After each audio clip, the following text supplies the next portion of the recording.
హల్లెలూయా. ఎంతసేపు మనందరం లేచి నిలబడి ముఖ్యపడినాడు ఈ మంచి సమయంలో మనందరం చేతులు పైకి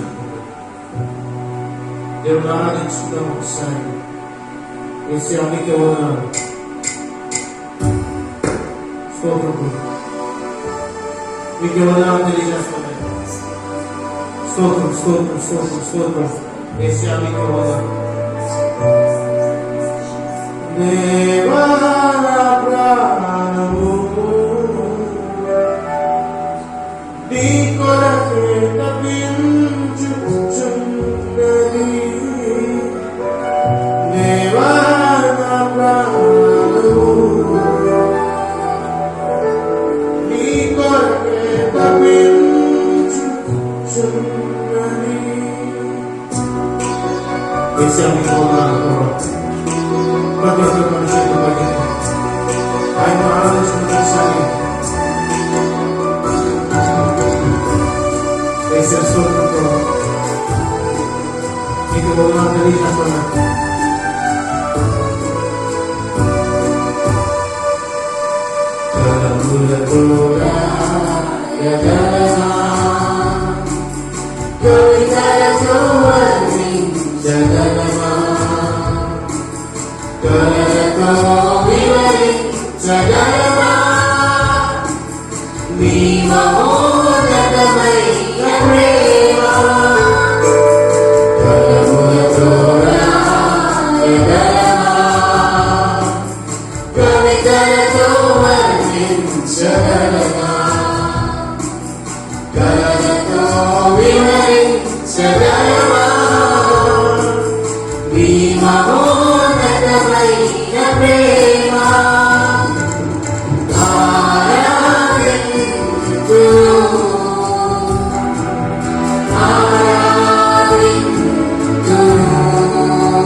ప్రేమతో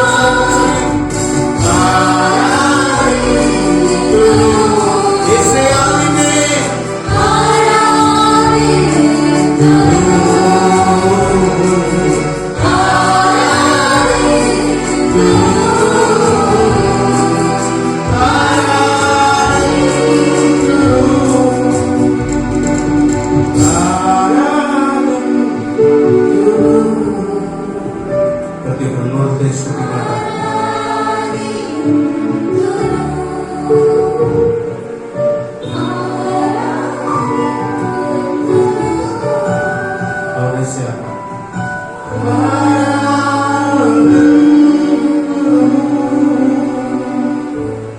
మీకు తెలియజేస్తున్నాను. మీకే ప్రభావం స్థితి ఆరాధన చూపిస్తాం. ఈ చిన్న ఆరాధన చేస్తున్నామని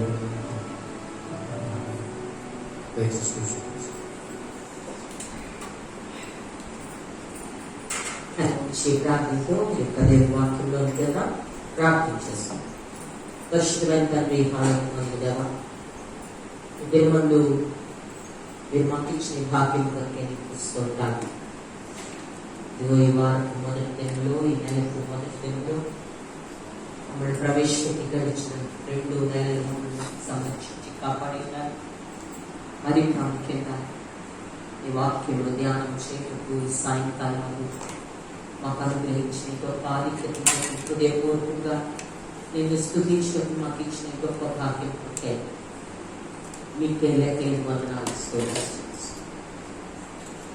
ఈ వాక్యం ద్వారా మాతో మా అందరికీ మీరు మాట్లాడి మా హృదయం సరిచేసి మీరు నిష్కపటంగా నిష్కలంకంగా నిలవబడటకు యోగ్యులుగా తండ్రి కృప, తండ్రి ఎదుట కృప, తండ్రి నిర్దోషంగా నిలబడి నీ వాక్యం చదువు సరిచేయండి. మాట్లాడిన తీసుకుని చాటు మరుగుపరచడం మా అందరికీ కావాల్సిన వాక్కును అందజేయమని ఇస్తున్నాం. అడిగిస్తున్నాం తండ్రి. ఆమేన్. దేవుని నామమునకు స్తోత్రం కలుగుగాక. మీ అందరికీ నా వందనాలు. దేవుని ఇచ్చే మంచి సమయాన్ని బట్టి దేవునికి స్తోత్రాలు చెల్లిస్తున్నాం. ఈ యొక్క మరి నేను నాకు ఏర్పాటు చేయబడిన వాక్యము యెజ్రా గ్రంథము 10వ అధ్యాయము 8వ వచనం. దయచేసి 8, 9 వచనాలు నేను చదివి వినిపించవలసి, లేచి నిలబడి చదివి వినిపించవలసిందిగా ప్రభు ప్రయత్నం చేస్తున్నాను.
ఈ యొక్క వాక్యములు మనం ముందుగా చదువుకుంటున్నాము.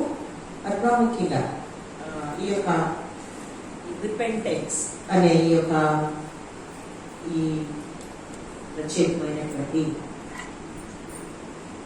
ఈ లెసన్ మరి మనం ముగింపులోకి వచ్చింటున్నాము. ఈ యొక్క పశ్చాత్తాపం అనే ఒక పాఠం యొక్క ముగింపులోకి మనం వచ్చింటాం.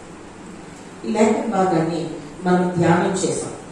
అంటే పశ్చాత్తాపంలో దేవుని కొరకు ఖచ్చితంగా నిలబడటం ఎంత ప్రాముఖ్యమో మనం ధ్యానం చేస్తాం. ఇక్కడ యెజ్రా 10:8-9 వచనంలో అంటే పశ్చాత్తాపడడానికి తన ప్రజలందరినీ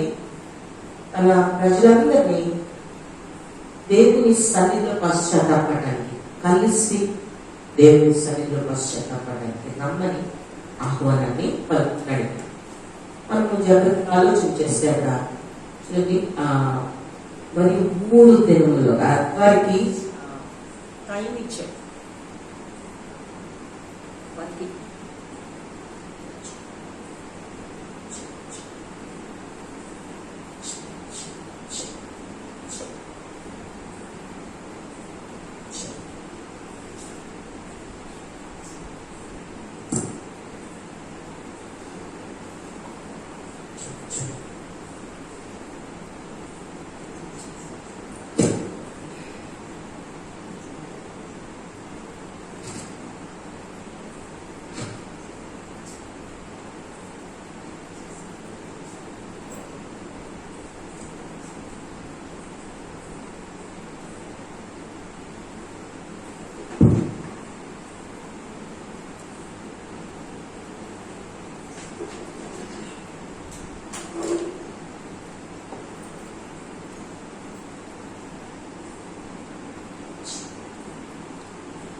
3 రోజుల ముందుగానే ఈ యొక్క వాక్య భాగాన్ని మనము 10వ అధ్యాయం 9, 8, 9 వచనాలు మనం చదువుకున్నాం. 3 దినములకు ముందే ఈ యొక్క ఎజ్రా తన యొక్క ప్రకటనను తన యొక్క సమాజానికి తెలియజేస్తున్నాడు. సంఘానికి ప్రక్షాళన చేయాలని ఆశపడ్డాడు.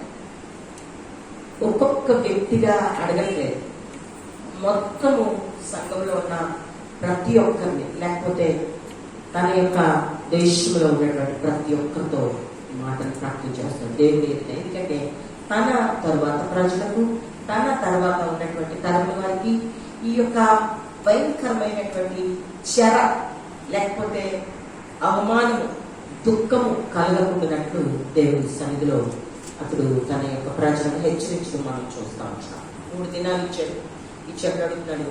ఒకవేళ మీరు 3 దినాల్లో రాకపోతే, ఎవడైనా రాకపోయినా జాగ్రత్తగా ఆలోచించుకొని రండి.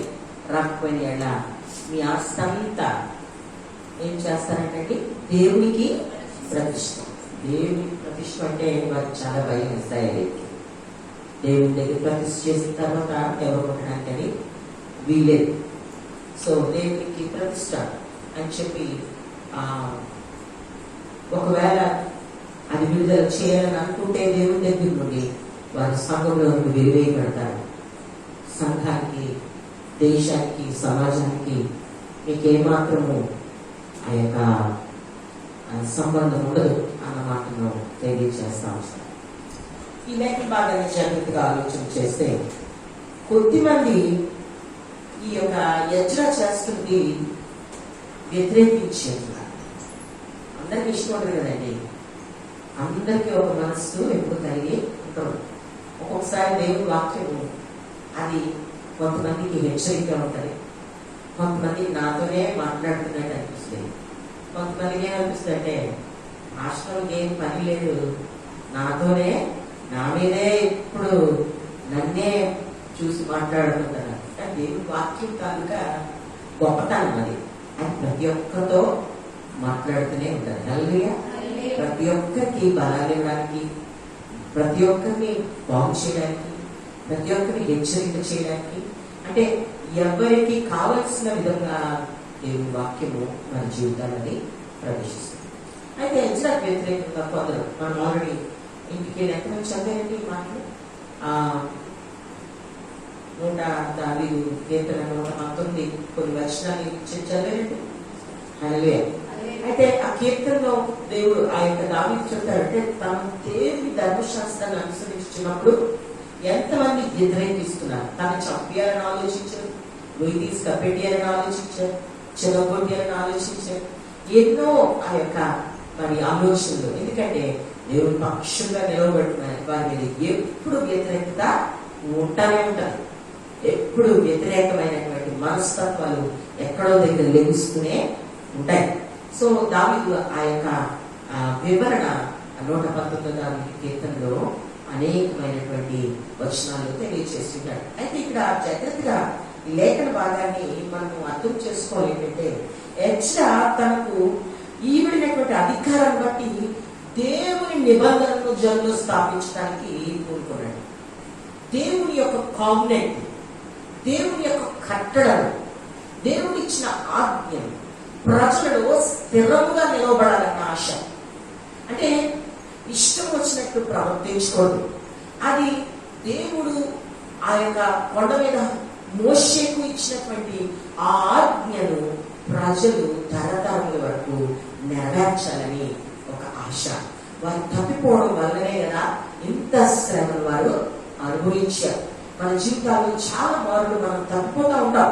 ఆ ఆ తప్పిపోవడం వల్ల వచ్చిన శ్రమ మనము అలా అనుకో. తప్పిపోవడం వల్ల వచ్చే శ్రమ, నేను అవిధేయులుగా ఉన్నాను, అవిధేయుడుగా ఉన్నాను, దేవుడి మాట పలానా ప్రాంతంలో నేను వినకపోవడం వలన నాకు ఈ శ్రమ వచ్చిందని చాలా మార్లు మనం ఆలోచించాం. సాతానుడు అటాక్ చేస్తున్నాడు అన్నాం, లేకపోతే వాడు అటాక్ చేస్తాడు కొన్ని మార్లు. కానీ అధికమైన శాతము మన వ్యక్తిగత జీవితాల్లో మనము దేవునికి లోబడకపోవడం వల్ల దేవుడు మనకి అనేకమైన పాఠాలను నేర్పించాడు. అందుకే రవిచంద్రుడు పరిశీలించుకుంటాడు. ఆ పరిశీలించే శ్రమంలోకి వస్తూ ఉంటాయి. ఈ నిబంధనను స్థాపించడానికి ఎజ్రా కోరుకున్నాడు. ఈ యొక్క బైబిల్ నీతి, లేకపోతే బైబిల్ యొక్క ధర్మమును బట్టి ఆ యొక్క సంఘం అంతా కళంకమైనను పాపమైనను లేనిదై ఉండాలని ఎజ్రా యొక్క ఆశ. హల్లెలూయా. యేసు ప్రభు యొక్క ఆలోచన కూడా అదే. కళంకమైనను, మచ్చైనను, ముడతైనను, దాగైనను మరి అది ఏదైనా లేకుండా ప్రభు ఎదుట మనము నిర్దోషంగా నిష్కలంకంగా నిలవబడాలని ఆయన ఆశయం. హల్లెలూయా. హల్లెలూయా.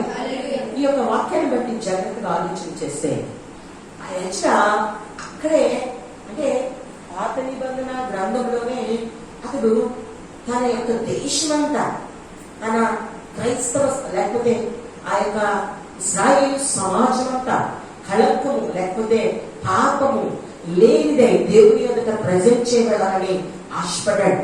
ఆ యొక్క ముందు తరాల్లో జరిగినటువంటి అవిధేయత వలన వారు ఎదుర్కొన్నటువంటి పాపములను జ్ఞాపకం చేసుకోవచ్చు, తమ పితరుల పాపములు ఒప్పుకోవచ్చు, దేవుని ఎదుట నిలబడి ఉంటున్నాడు. అందుకే ఏమంటాడంటే, అంటే పనికిరాని స్థితి నుండి మార్చబడాలని ఆయన ఆశ. పనికిరాని స్థితి, దేవునికి సాక్షులుగా ఉండాలని, సమాజం అంతా దేవునికి సాక్షులుగా ఉండాలని, లేకపోతే ఈ లోకపు పరిస్థితి నుండి, లోకపు అపవిత్రత నుండి, లోకపు అవిధేయత నుండి వేరు చేయబడి ఉన్నవారుగా ఉండడానికి ఈ నిబంధనలోనికి వారిని తీసుకున్నాడని ఇష్టపడ్డాడు. హల్లెలూయా. యేసు ప్రభువు కూడా ప్రతి నిత్యము దేవునికి సాక్షులుగా ఉండడానికి, దేవుని ఎదుట మరి వేరు చేయబడిన వారిగా ఉండడానికి తన వాక్యం చేత ఎప్పటికప్పుడు మనం వివరిస్తున్నాము చేయిస్తా ఉన్నారు. పరిశుద్ధాత్మ దేవుని ద్వారా మనతో మాట్లాడుతూ ఉన్నాడు. ఈ మాటలు జాగ్రత్తగా ఆలోచిస్తే దేవుడు ప్రతి వ్యక్తి తన పాపములను సరిచేసుకుని మరి హృదయపూర్వకమైనటువంటి పశ్చాత్తాపం పొందవాలని సంఘం అంతటి ముందు వచ్చి ఆశ కలిగిన. నేను ఇంకా చెప్పినట్లు యేసయ్యకు ఆశ కూడా అదే. మనము ఆయన ఎఫెసీ పత్రికలో వివాహ బంధాన్ని గురించి వ్రాస్తూ 5వ అధ్యాయంలో వ్రాస్తారు. కళంకమైన అధ్యాయం. మరి అది ఒక భార్య భర్తల యొక్క బంధువుల గురించి రాస్తూ సంఘం గురించి కూడా అక్కడ రాయబడతా ఉంటాయి. ఆయన 27వ వచనం 33వ వచనం వరకు సంఘముల గురించి రాయబడతాయి. అక్కడ ఆయన ఉద్దేశం ఏంటంటే హృదయపూర్వకమైన పశ్చాత్తాపము సంఘము దేవుని ఎదుట కలిగి ఉన్నారు. కళంకం లేని ఆ యొక్క పెళ్లి కుమార్తెగా సంఘము సిద్ధపడాలని ఆయన ఆశయం. అయితే పెద్దలు, కాపరులు, అధికారులు పరిశుద్ధ ప్రమాణాలను అమలు చేయవారే ఉండాలి. ప్రాముఖ్యంగా బోధించేవారు, ప్రాముఖ్యంగా పరిశుద్ధ లేఖనములను అమలు చేసేవారుగా ఉండాలి. ఈ దినాల్లో ప్రాముఖ్యంగా మన కుటుంబాల్లో జాగ్రత్తగా ఆలోచన చేస్తే, మన సంఘాల్లో ఆలోచన చేస్తే మరి ఆ యొక్క పరిస్థితులు జాగ్రత్తగా కనపరచబడాలి. మన ప్రాముఖ్య కుటుంబాల్లో తల్లిదండ్రులు పోలి పిల్లలు నడుచుకుంటూ ఉంటారు కనుక కుటుంబాల్లో తల్లిదండ్రులు యొక్క మాట తీరు, ఆ యొక్క దేవుని యొక్క ప్రార్థన జీవితం, దేవుని అన్న ఉన్నటువంటి ఆ యొక్క నిబంధన వారు కొనసాగిస్తేనే కదా పిల్లలు కూడా కొనసాగించారు. అందుకే ఆ ప్రార్థన ఏంటంటే వారు పరిశుద్ధ ప్రమాణాలను జాగ్రత్తగా అమలు చేయవారే. హల్లెలూయా. మన తర్వాత వారు ఆశ్చర్యపడాలంటే మన పిల్లల ముందు మన ప్రమాణాలు ఏకతల్యంగా ఉండాలి. హల్లెలూయా. హల్లెలూయా. ఇటువంటి మరి ఈ పరిస్థితి లేకపోతే క్రీస్తు శరీరంగా పిలువబడుచున్నటువంటి సంఘమును బట్టి క్రీస్తు యొక్క సాక్ష్యము ధ్వంసమైపోతుంది, పాడైపోతుంది.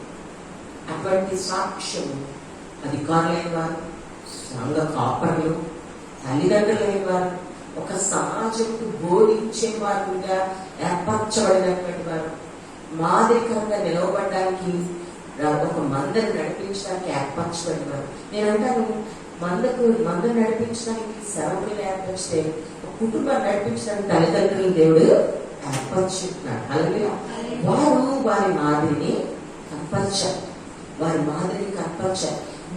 మన యొక్క తల్లిదండ్రులు చూపించిన మాదిరిలోనే మన పిల్లలు వెళ్తారు. అది జాగ్రత్తగా మనం గమనించాం.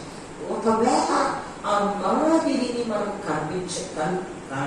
అంటే చూపించలేకపోతే, మరి సంఘము బట్టి ఒకవేళ మాదిరి కనపరచకపోతే క్రీస్తు యొక్క సాక్ష్యము దెబ్బతింటారు.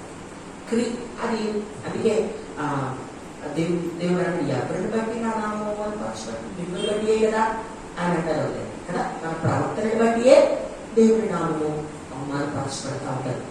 మనల్ని బట్టే చాలా మంది ఈయనట్లే, ఈ క్రైస్తవులు వీళ్ళు ఇలా ఉంటారు, ఇది చెప్పుతారు కానీ చేయరు అని చాలా మంది దగ్గర ఈ మాటలు మనం వింటా ఉంటాం. ఎందుకంటే మాదిరిని చూపించలేకపోవటం వల్ల మన కుటుంబాలు కూడా, మన బిడ్డలు కూడా అలా ఎత్తిపట్టి దినా వస్తాయి. ఆల్రెడీ వచ్చి ఉన్నాయి చాలా కుటుంబాలు. అది ఎవరికి అవమానం? ఏం నాముందకే అవమానం, క్రీస్తు యొక్క సాక్ష్యానికి అవమానం. ఎప్పుడైతే సంఘం ఈ క్రమంలో క్రమశిక్షణలోనికి వస్తుందో దానిలో విభజన సమర్థవంతంగా కావాలి. విభజన అన్నమాట ఈ యొక్క పశ్చాత్తాపంలో విభజన అంటే వేరు చేయబడడం. లోకపు పరిస్థితి నుండి, పాపం నుండి, అవిధేయత నుండి, క్రీస్తుకు విరోధమైన ఆలోచన నుండి వేరు చేయబడడం. ఎప్పుడైతే ఈ యొక్క సంఘము దేవుని క్రమంలో, దేవుని క్రమశిక్షణ, డిసిప్లైన్ అవసరం. నేను అంటాను, ఒక తండ్రి ఇంట్లో ఉంటే డిసిప్లైన్ ఉంటుంది కదండి. తండ్రి లేకపోగానే, అధికారి లేకపోగానే ఇంట్లో పిల్లలు కొంచెం విడిగా తిరగడం, లేకపోతే బుక్స్ టైంకి చదువుకోకపోవడం, టైంకి ఫ్యామిలీ ప్రేయర్ అవ్వడం, టైంకి భోజనం చేయకపోవడం.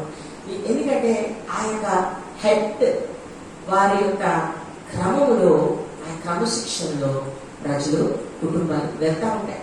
అలాగే యేసయ్య భయం లేకపోతే సంఘానికి, లేకపోతే కుటుంబానికి, వారిలో కూడా క్రమశిక్షణ తగ్గిపోతారు. ఎప్పుడైతే ఆ క్రమశిక్షణలో ఉంటారో పాపము నుండి వేరు చేయబడిన, లోకము నుండి వేరు చేయబడిన పరిస్థితి ఆ యొక్క సంఘంలో కానీ, ఆ వ్యక్తిగత జీవితంలో కానీ, ఆ కుటుంబంలో కానీ తప్పనిసరిగా కనబడతారు.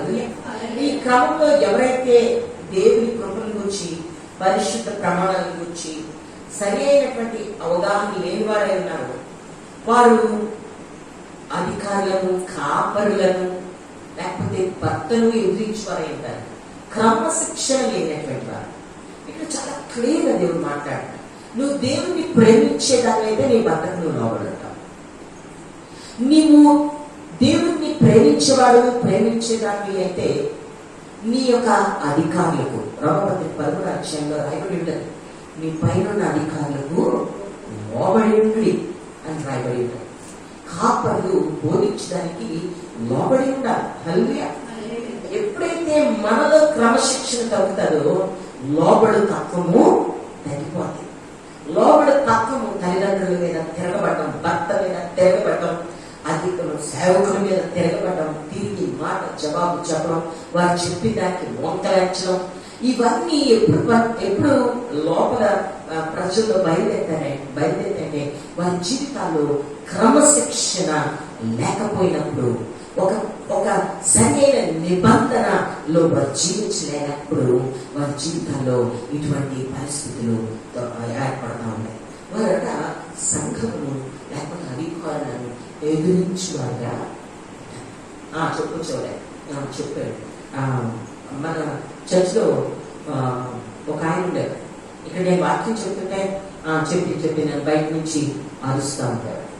యవనస్తులు వింటూ ఇలా మాట్లాడుతున్నారండి ఆయన అని చెప్తాను. చాలా మార్లు దేవుడి వాక్యానికి లోపడ్డాడు. ఇప్పుడు వచ్చి చెప్పొచ్చిందిలే బస్. అది చాలా భయంకరమైన పరిస్థితి. నీవు ఆ సంఘానికి వచ్చినప్పుడు ఆ సంఘంలో కట్టుబడి ఉండాలి. హల్లెలూయా, హల్లెలూయా. సంఘానికి కట్టుబడి ఉండాలి. ఆ యొక్క డిసిప్లైన్ కట్టుబడి ఉండాలి. ఆ క్రమశిక్షణ కట్టుబడి ఉండాలి. ఎప్పుడైతే క్రమశిక్షణ కట్టుబడి ఉంటామో అధికారులకు మనము సరైన రీతిలో మరి వారికి లోబడలేదు. ఆ అధికారులు మనకి ఇచ్చిన అధికారులు మనకి ఇచ్చినటువంటి కాపర్లు మనం లోబడి లేకపోతే దేవునికి కూడా మనము లోబడ. ఒక ఆయన కొడుతున్నట్టు కదా, ఒక భక్తుడు రాస్తూ చూచుతున్నటువంటి నీ సేవకుని, నీ యొక్క పొరుగుని నువ్వు ప్రేమించి నువ్వు లోబడలేకపోతే చూడని నీ దేవునికి నువ్వు ఎలాగా లోబడలేదు, నువ్వు ఎలాగో ప్రేమించాలి. చూడలేము మన దేవుని చూడలేము. చూచినటువంటి వ్యక్తికే మన యొక్క సరైనటువంటి అవగాహన మనతో లేకపోతే, మనం వారితో మనకి లేకపోతే చూడలేని దేవుడిని మనం ఎలా ప్రేమించాలి, ఎలా లోపడగలము అని మాట్లాడుతూ ఉంటాడు. ఈ మాటను జాగ్రత్తగా ఆలోచించారు. అయితే ఒకవేళ పాపము చేసినటువంటి వ్యక్తిట వారు తీర్పు తీర్చువారుగా ప్రేమ లేకుండా మిగిలిపోతారట. ఎవరైతే లోబడదో తప్పులు ఇచ్చుతారన్నమాట. తప్పులు ఇచ్చారు అంటే వీరు చేసుకున్న తప్పు వారికి కనబడదు. వీరు చేసుకునేటువంటి తప్పు వారికి కనబడదు.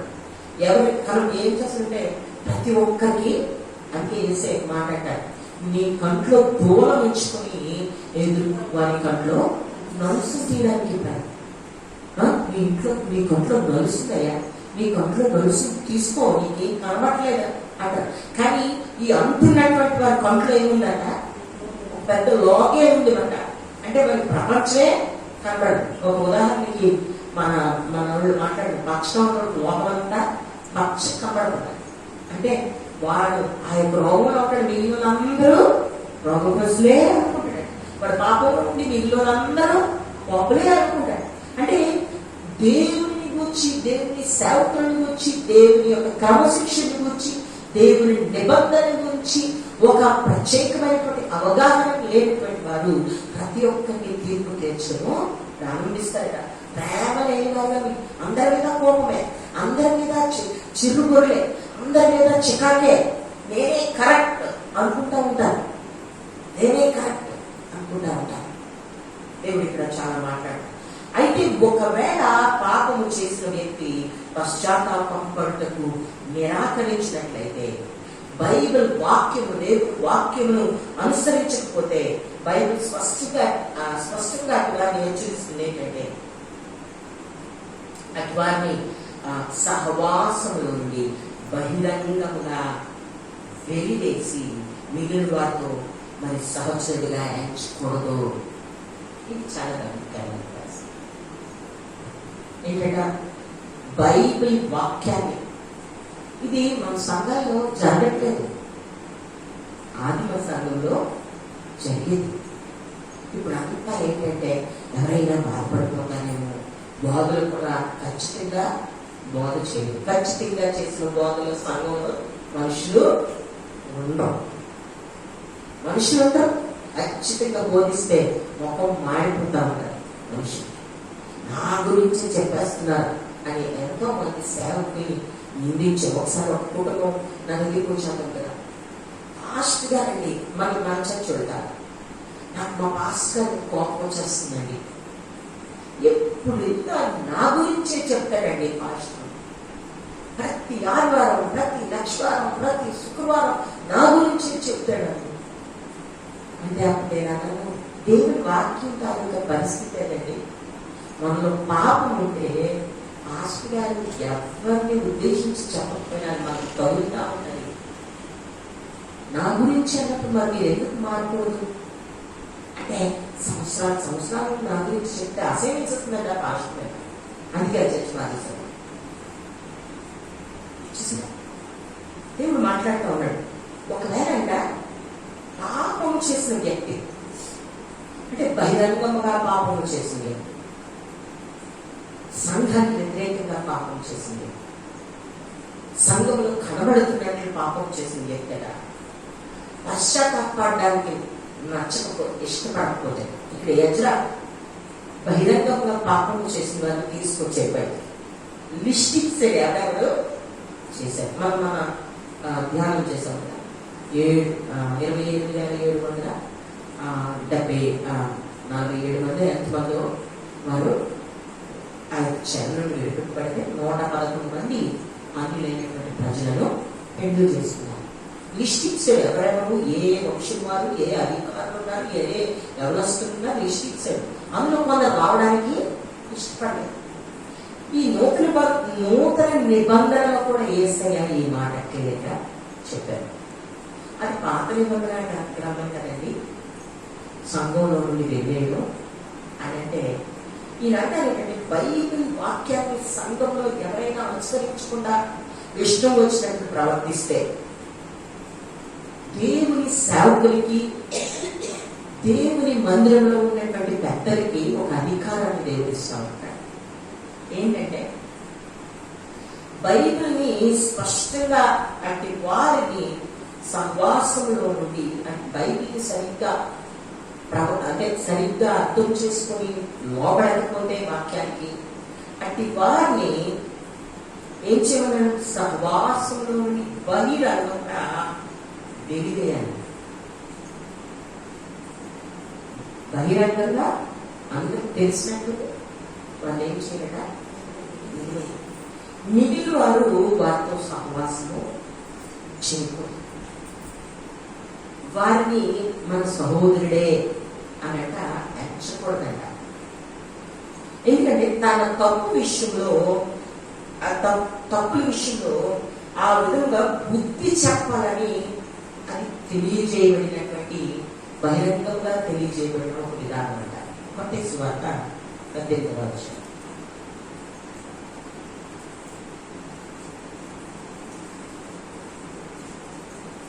15 నుండి 17 వరకు వచ్చారు.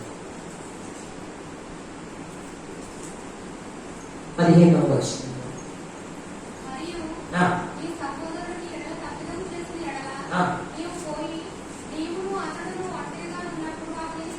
ఫస్ట్ ఛాన్స్ ఒంటరిగా గర్దించమన్న యేసు ప్రభువు చెప్తున్నటువంటి మాట. ఇది పాత నిబంధన కాదు. ఎక్కడ నుండి ఎక్కడి నుంచి చెప్పబడుతుంది? మత్తయి సువార్త ఎక్కడ ఉంటుంది? ఏ నిబంధనలో ఉంటుంది?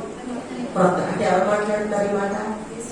యేసు ప్రభువు మాట్లాడతారు. మొదట చెప్తున్నారు, నీ సహోదరుడు నీ ఎడల తప్పిదం చేసే ఎడల నీవు పోయి నీవును అతను ఒంటరిగా ఫస్ట్ కౌన్సిలింగ్ ఇవ్వాలి. అంటే అలోన్ తీసుకొని పోమంటారు. ఒంటరిగా పట్టుకొని వెళ్ళిపోమంటారు. పట్టుకొని వెళ్ళిపోయి అతను ఏం చేయమన్నారు? గద్దించమన్నారు. అటువంటి వ్యక్తిని గద్దించమన్నారు. తరువాత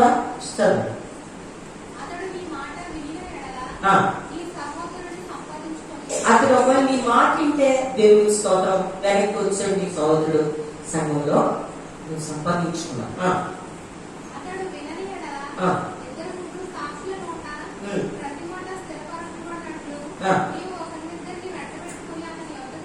చూసారండి, ఒకవేళ నీ మాటను తిరస్కరిస్తే, త్రోసిపుచ్చిస్తే ఒక ఇద్దరు ముగ్గురు పట్టుకొని వెళ్ళమంటున్నారు. వెళ్ళి ఆ మాటలన్నీ స్థిరపడ్డారు. ఎందుకంటే నిన్ను దోషిగా నిలబెట్టకుండా వారు కూడా సాక్షులుగా ఉండేటట్లు వెళ్ళి వారితో కలిసి మాట్లాడమంటారు. తర్వాత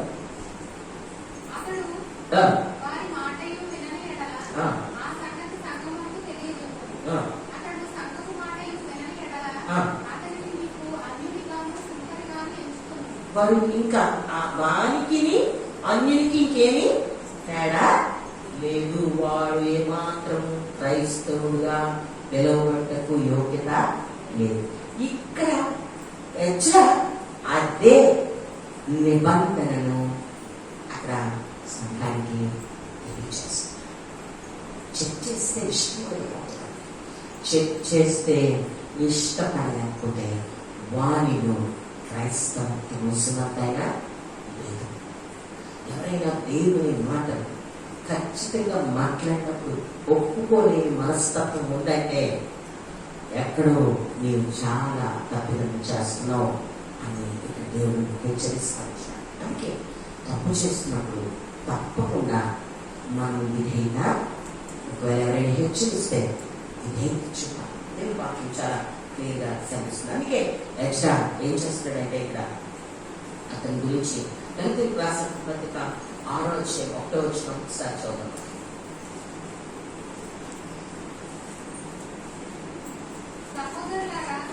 అప్పుడు ఏ సత్యవంతులైనను చిక్కుకొని ఎడల ఆత్మ సంబంధులైన మీలో ప్రతివాడు తాను శోధింపబడునేమో అని తన నిశ్చయమై చూసుకొనుచు సాత్వికమైన మనసుతో వాటి వాణిని మంచి దారికి తీసుకుని రావాలి. చూసారండి ఎంత క్లియర్ అపోజిట్ చెప్పాలి ఇక్కడ తెలియజేస్తున్నారు.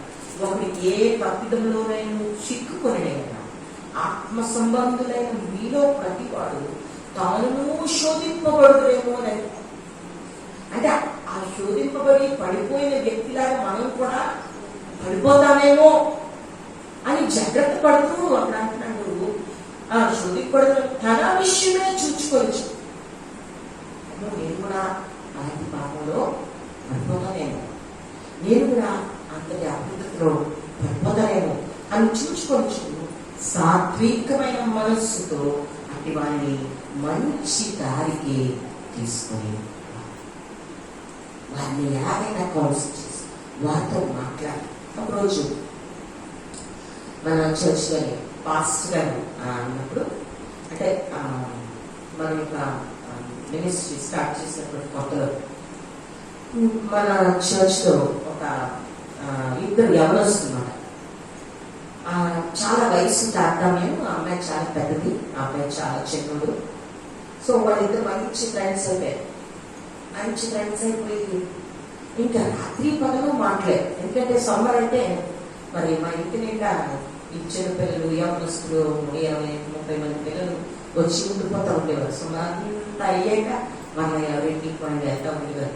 వీళ్ళందరినీ మేము చూసుకుంటా ఉండేవారు సమ్మర్ అంతా. పాస్టర్ గారిని అయితే పాస్టర్ గారు అన్నారు, వీళ్ళేదో కొంచెం ఎప్పుడైతే నేర్చి కొంచెం కొన్ని జాగ్రత్త అని చెప్పారు. అయితే వాళ్ళందరూ ఉండేవారు కానీ మేము చాలా రాత్రి పగలు వాళ్ళని అలా కాల్చుకొని జాగ్రత్తగా వారితో మాట్లాడి వారిని పడుకునేంత వరకు మెలుగుగా ఉండి వాళ్ళందరూ పడుకున్నాక మళ్ళీ వాళ్ళు లేకపోతే మేము లేచి వారందరికి కావాల్సినవన్నీ చాలా సంతోషంగా ఆ దినాల్లో మాకున్న దాంట్లో సంతోషంగా గడుపుతూ ఉండేవారు. అయితే ఈ బిడ్డలిద్దరు మాత్రం కొంచెం ఎక్స్ట్రీమ్ వెళ్ళిపోతా ఉన్నారు. జస్ట్ అప్పుడే ఎవరి కాలంలో అడుగుపెట్టినట్టు పిల్లలు వాళ్ళు ఆ చిన్న అట్రాక్షన్ దానిలో ఉండడం వల్ల ఆ పిల్లలు చాలా చిన్నోడు. అప్పుడప్పుడు ఇంకా ఎవరిలో అడుగు పెడతారు. ఇద్దరు మంచి ఫ్రెండ్స్ అయిపోయారు. చూడడానికి చాలా ఎబ్బెట్టిగా కనబడుతుంది.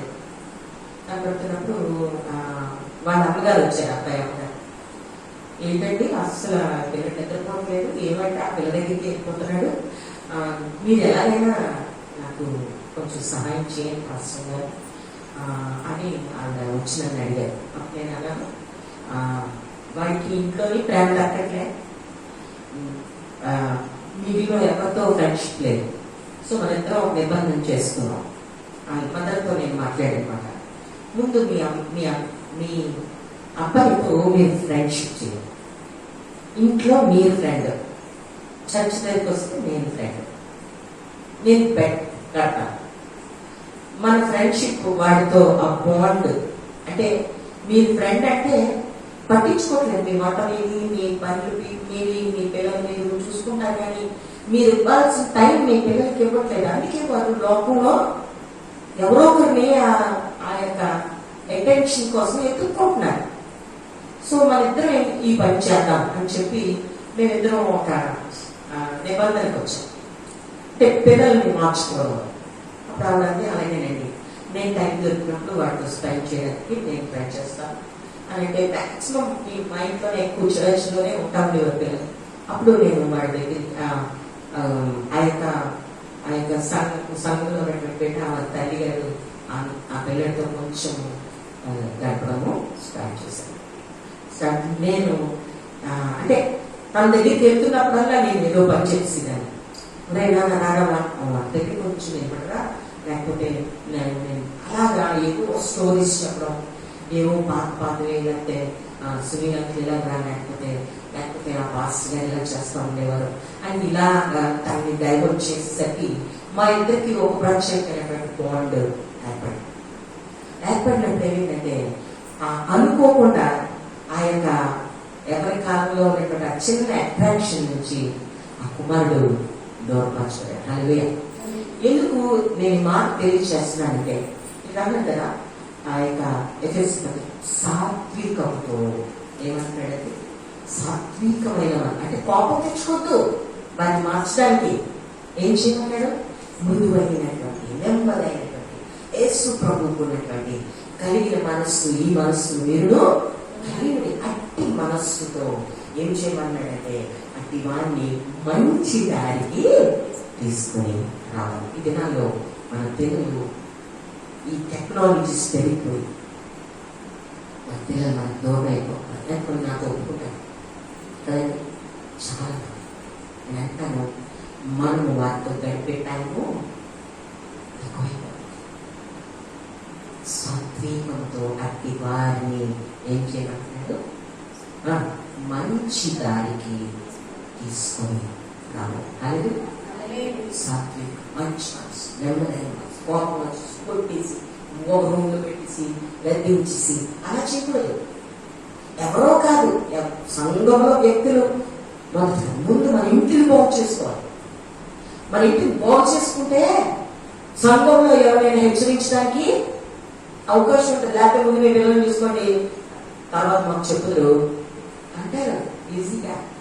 కనుక ముందు మనల్ని, మన కుటుంబాన్ని బాగు చేసుకుంటాం. అందుకే తిమోతికి రాస్తూ ఆ యొక్క అపోస్తలుడు పౌలు అంటాడు, మనం చక్కగా వేరువాడై ఉండాలంటే భర్త గురించి సంఘంలో ఒక ప్రత్యేకమైన వ్యక్తిగా నిలబడాలంటే కొట్టువాడై ఉండకూడదు, ధనాపేక్ష కలిగి ఉండకూడదు, కుటుంబంలో చక్కగా ఏలువారై ఉండాలి. తల్లిదండ్రుల పరిచర్య చేయవారు కానీ కొండెలు చెప్పని వారుగానే ఉండాలంటాడు. మంచి పరిచర్య చేయి. అప్పుడు నువ్వెవరైనా హెచ్చరించినప్పుడు సాత్వికంతో వారు రిసీవ్ చేసుకుంటారు, వారు అంగీకరిస్తారు. నీ బిడ్డలను సెర్చ్ చేసుకోకుండా, నీ కుటుంబాన్ని, నీ భార్యని, నీ భర్తని సెర్చ్ చేసుకోకుండా, నీ కుటుంబం జాగ్రత్తగా దేవుని సన్నిధిలో లేకుండా మరొకరిని సెర్చ్ చేయడానికి సిద్ధపడితే వారు నిన్ను ఎక్కిరిస్తారు, నిందిస్తారు. అందుకేగా దేవుడు ఇక్కడ మాట్లాడుతూ అంటున్నాడు, ఆ యొక్క పౌలు ద్వారా మాట్లాడుతున్నాడు, సాత్వికమైన మనస్సుతో అటు వారిని మంచి దానికి తీసుకొని రావాలి. హల్లెలూయా, హల్లెలూయా. చాలా స్పష్టంగా ఈ మాటలు మాట్లాడు. అయితే ఇది విభజనట సంఘం యొక్క అభివృద్ధి యొక్క క్రమము, క్రమశిక్షణను పాలు చేస్తుంది. పరిశుద్ధతను నిర్వహించడంలో సంఘము కడు జాగ్రత్త కలిగి ఉండాలి.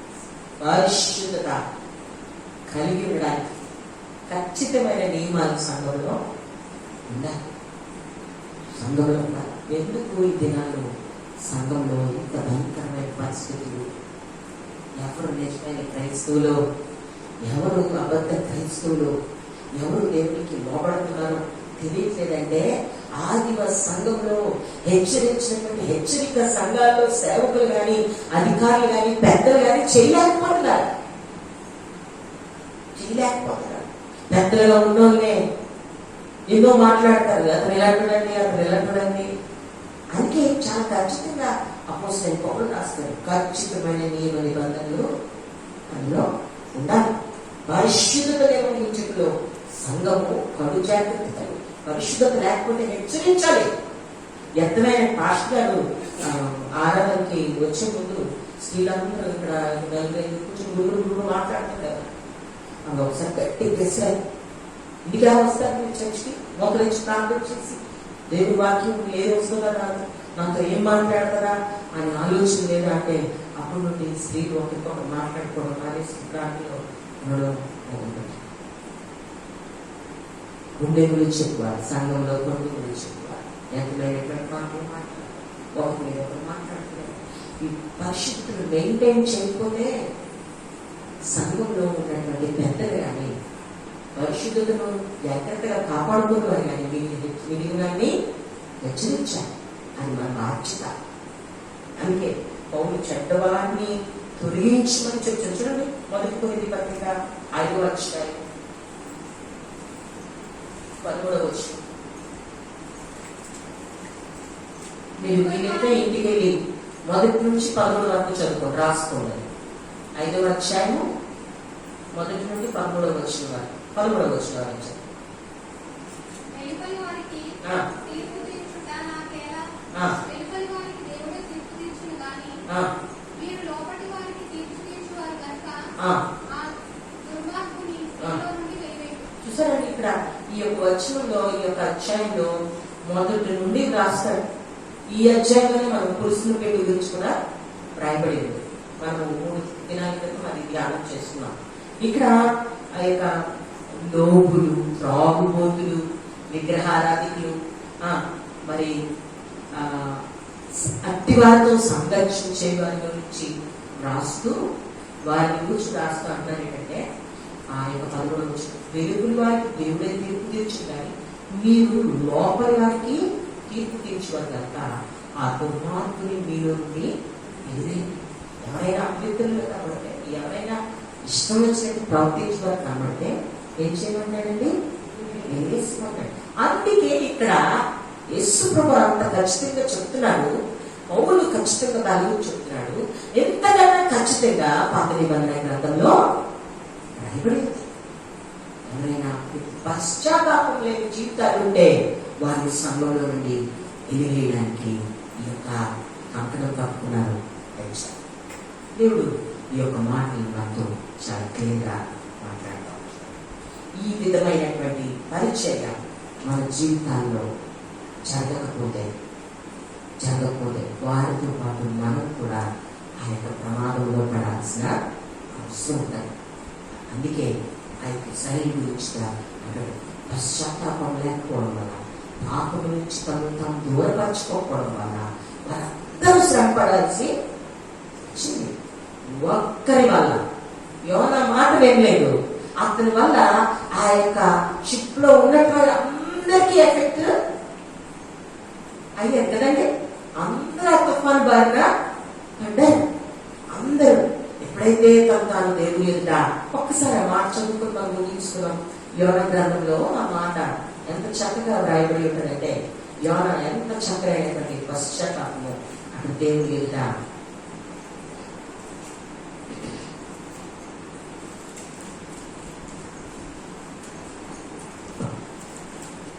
చూడండి, మొదటి అధ్యాయము 9వ వచనం నుండి రాయబడి. నేనే చూద్దాను స్పీడ్గా. నేను హెబ్రీలను సముద్రమునకు ఇట్లా, నేను హెబ్రీలను సముద్రమందు భూమికి సృష్టికర్త అయిన ఆకాశమందు దేవుడైన యెహోవా యందు నేను భయభక్తులు కలవాడనైనాను. తాను యెహోవా సన్నిధిలో నుండి పారిపోవచ్చినట్టు అక్కడ మనుషులకు తెలియజేసి ఉండేది. కనుక వారి సంగతి తెలుసుకొని మరింత భయపడి, నీవు చేసిన పని ఏమిటని అతను.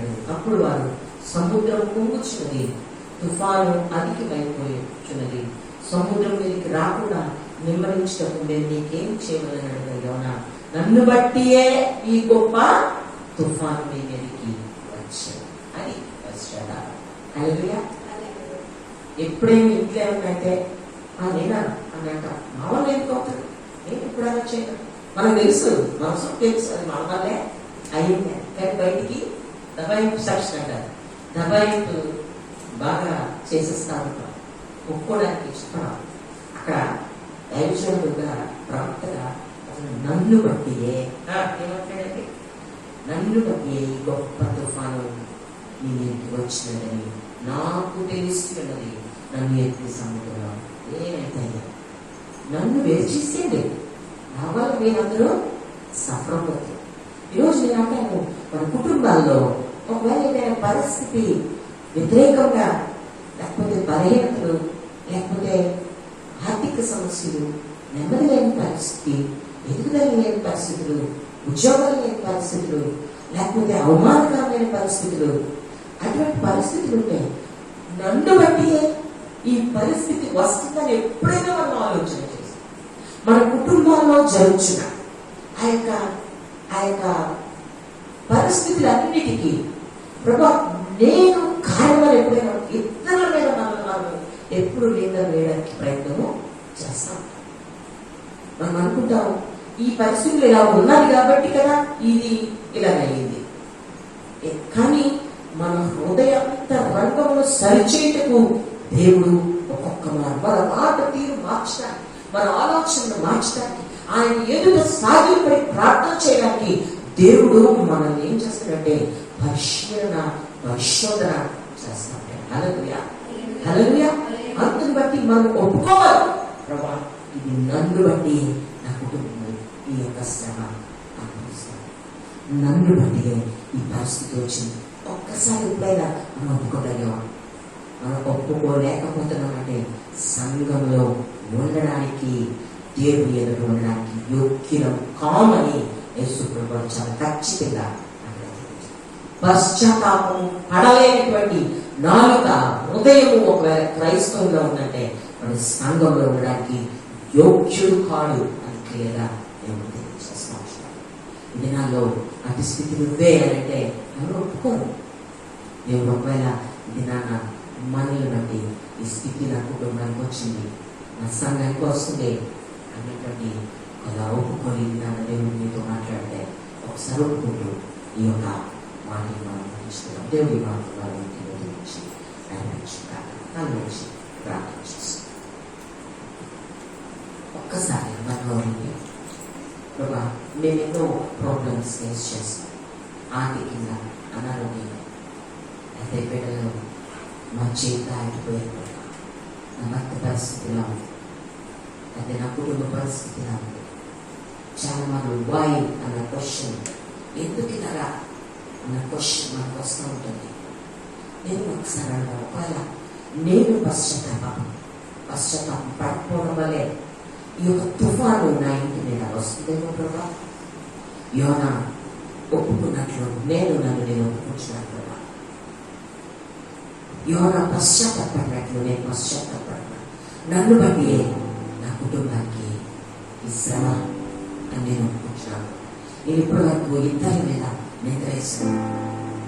నా భర్త ఉద్యోగం లేకపోవడం బట్టి కదా, నా కుటుంబానికి లేకపోతే ఆర్థికమైన ఆ యొక్క సహాయం లేకపోవడం కదా, బ్యాక్గ్రౌండ్ సరైనది లేకపోవడానికి బట్టి కదా అనేక మనం నిందిస్తూ ఉంటున్నామేమో. మా బిడ్డలు సరిగ్గా నేను బదిలీకి రాకపోవడం కదా, ఇంకో ఇది నేను ఎవ్వరిని నిందించకపోవా, నన్ను నేను ఒప్పుకుంటున్నాను. నేను మీ సన్నిధికి సరిగ్గా రాలేకపోవడం, నా బిడ్డలు సరిగ్గా మీ సన్నిధికి రాలేకపోవడం, ఒకవేళ అది నా విధేయతను బట్టే ఆ యొక్క తుఫాను నా ఇంట్లో కలుగుతుందేమో. దయచేసి ఒక్కసారి నన్ను క్షమించండి, నన్ను వీల్చేయండి ప్రభా. ఆ పరిస్థితులని ఎలా చెడి నా ఇంట్లో నుంచి తగ్గించండి. నన్ను ఒప్పుకుంటూ దేవుని సన్నిధిలో మనము అప్పగించుకున్నాము. దేవునికి స్తోత్రం కలుగుతాం. ప్రార్థన చేస్తున్నాం. ప్రార్థన అనువచనటువంటి రత్నం ప్రార్థన కూడా చేస్తాం.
పరలోక వందన మాత్రం నీ నామం దర్శనపరచుకోలేక నీ రాజ్యం వచ్చిందాక తీర్చిత పరలోక ముందుగా రెచ్చుకున్నట్టు కావలసిన దినాలను మాకు దయచేయి. వారు క్షమించిన ప్రకారం రాజు